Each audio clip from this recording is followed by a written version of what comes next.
Jadi dalam perbincangan kita tadi itu ada perkara yang penting yang kita saya nak highlightkan di sini, iaitu dari segi pembangunan ekonomi baharu berasaskan ekonomi hijau, bagaimana menyediakan golongan bumi putera untuk perkembangan ini. Dari segi regulatory dan statutory, dari segi institusi, kita sudah ada Suruhanjaya Tenaga, kita sudah ada SEDA, kita ada TNB, kita ada Petronas, kita ada Petra, dan kita juga ada MGTC.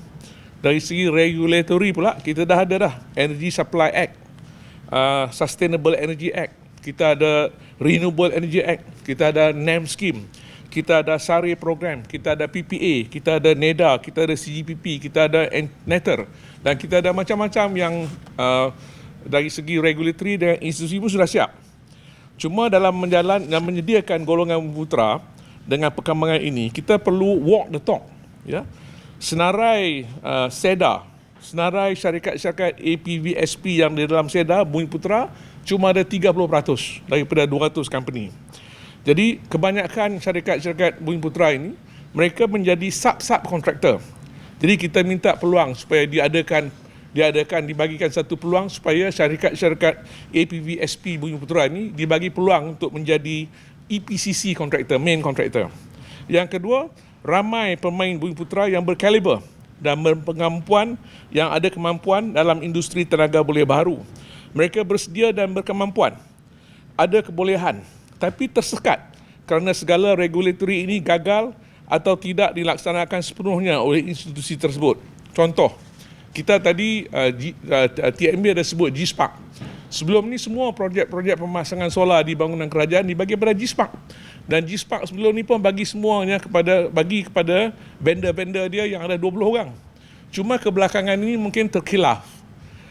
Banyak regulation, syarat-syarat baru dikenakan, seperti mesti ada pedak kapital sekian banyak, mesti ada baki dalam bank sekian banyak, menyebabkan syarikat-syarikat Bumi Putera pemasang kita terpinggir. Jadi kita minta diperbetulkan itu balik. Yang ketiga, saya minta supaya kerajaan mengiktiraf syarikat-syarikat Bumi Putera yang berkemampuan dan ada track record. Bukan bagi tekanan pada mereka. Contoh, saya bagi contoh. Kalau kita tengok Gentari.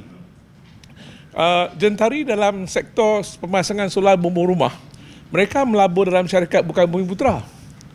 Ya, kalau dalam segi pemasangan EV, mereka juga melabur dalam syarikat bukan Bumi Putera. Jadi kita nak minta supaya Petronas membagi sedikit perhatian kepada syarikat Bumi Putera yang bagus, pupuk, bagi suntikan modal, dan kita boleh teruskan berkembang lebih besar. Ya, kita kata jangan rosakkan imej Bumi Putera dalam industri ini dengan beri projek kepada mereka yang tidak layak, hingga berlaku penangguhan dan pembayaran tertunggak.